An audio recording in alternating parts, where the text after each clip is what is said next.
Black Adam is a movie that is simultaneously a big piece of garbage that you will nitpick apart. If you're like me, you will.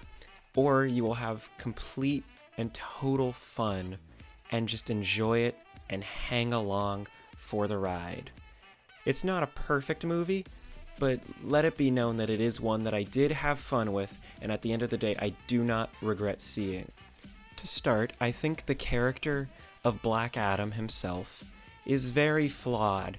There's this whole subplot with him and Hawkman, which we'll get to Hawkman, but he really loves killing, and it's a big thing is that he just enjoys killing, and it's very awkward because the whole subplot is Hawkman wants to preserve life, which is good. This is what a superhero does. And Black Adam just kills people, and it doesn't really go anywhere. They have multiple fights over it in the movie, and it just kind of stops. It's really weirdly handled. And I will say, I did enjoy Hawkman. Hawkman is a character that I know literally nothing about, and yet I totally agreed with him for the whole movie. And his costume looked great. All the costumes in the movie, I think, looked pretty good. And he was just relatable.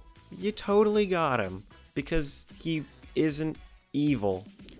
I think the rest of the Justice Society members are also really good. And the standout one is, of course, Dr. Fate, who is given the best scenes, the best visuals, the best costume. Just Pierce Brosnan as Dr. Fate was so good. It's really a shame that he isn't the main character of the movie, and it isn't just a Dr. Fate movie that happens to have Black Adam and the rest of the Justice Society in it, because it's a real missed opportunity there. I think the other two Justice Society members, Atom Smasher and Cyclone, Atom Smasher is pretty good. He's not given super much, but he's given enough material, enough jokes and lines that he is memorable, and, you know, he's just fun to watch, and that's fine for a character like that. Cyclone, on the other hand, is given nearly nothing to do, and it really distracted me. I thought there was going to be a really cool scene where Cyclone gets to do something, but she's just given trailer shots, and it's a real missed opportunity to show something cool with those powers. I guess she does a few things during the fight, but nothing interesting, at least. I've noticed I've used the phrase missed opportunity a bit during this, and I think that's a good way to describe the movie. A missed opportunity. You have all the right pieces. Pierce Brosnan's Dr. Fate, Aldous Hodge as Hawkman, even Dwayne Johnson as Black Adam, but the writing is just not there. The movie is pretty confined, and it somehow, as I mentioned before, feels slow and fast at the same time.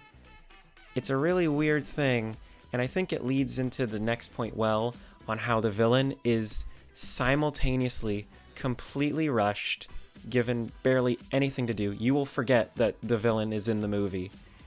And it feels like such a quick change. It was so odd. The human characters in this range from serviceable to really bad.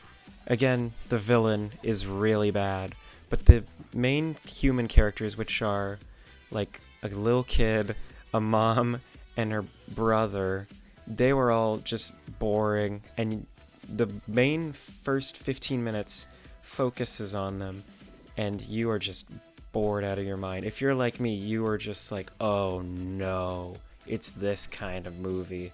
Luckily, The Rock shows up pretty quick to fix that, but you will not like these characters when the movie is focusing on them. It is boring. Technical wise, I think the movie is just fine.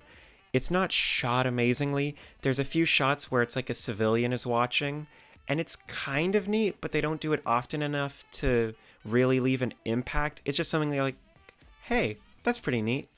The CGI is iffy at points, but it mainly looks pretty good. I never really had a problem where I was like, okay, this is taking me out.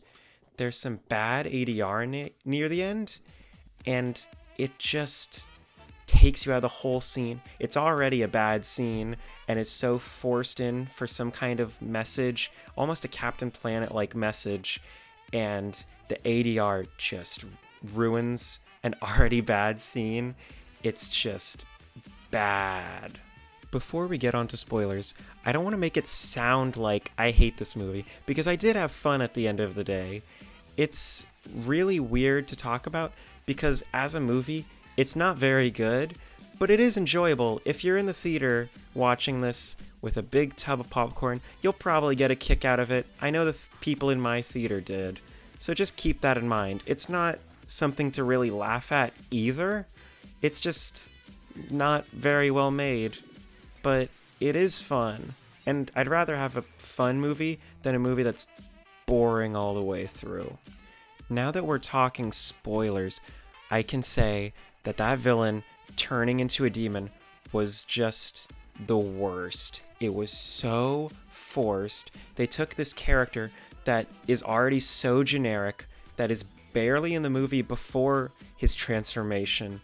It just comes out of nowhere, and it's the one design that I'm not really a fan of. It's just too goofy when everything else is at least a bit toned down, and it really just did not work at all.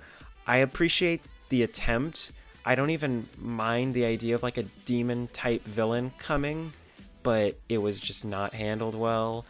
Another quick note, that whole part where Black Adam is escaping the Task Force X prison, he took so long to rise up to the water to become Black Adam.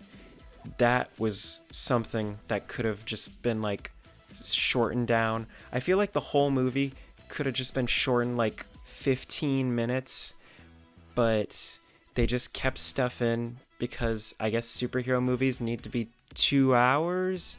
It's a weird case where, again, the movie feels pretty fast, but it's so slow. Like sequences like this when he's rising up to the top of the water go on for like 5 to 10 minutes, and it's just a weird clash. The last thing I have to mention, because if I don't, I will regret it, is that post-credit scene. As much as I appreciate it, and I can totally understand why everybody loved it, it almost felt tacked on, like something they shot real quick before like they finished editing. They're like, Henry Cavill's near. We'll just film a little post-credit scene with him to have something to make fanboys cheer. It's not something that even needs to be in the movie, and that's my biggest problem. It just was added because now people can mention it on social media and more people will see our silly, silly movie. Now that I'm done quickly delving into spoilers, I will say that the movie, if I had to score it, would be about a 5 out of 10. I feel like, in my mind, it's either too generous or too mean. I feel like maybe I'm being a bit too generous, but I did enjoy it. It's hard to say, like, how much of that enjoyment was genuine and how much of it was ironic, but it was fun. So, either way, I have to give it credit. I can at least say that it's good that this wasn't another Morbius, which is a movie that is just a joke and nothing more. It is just a meme, that Morbius movie. Well, this is a movie worth seeing because it's entertaining, and that's enough. If you want more of my terrible opinions on movies, you can check out my Letterboxd, which I will have linked below. And with that, have a good day.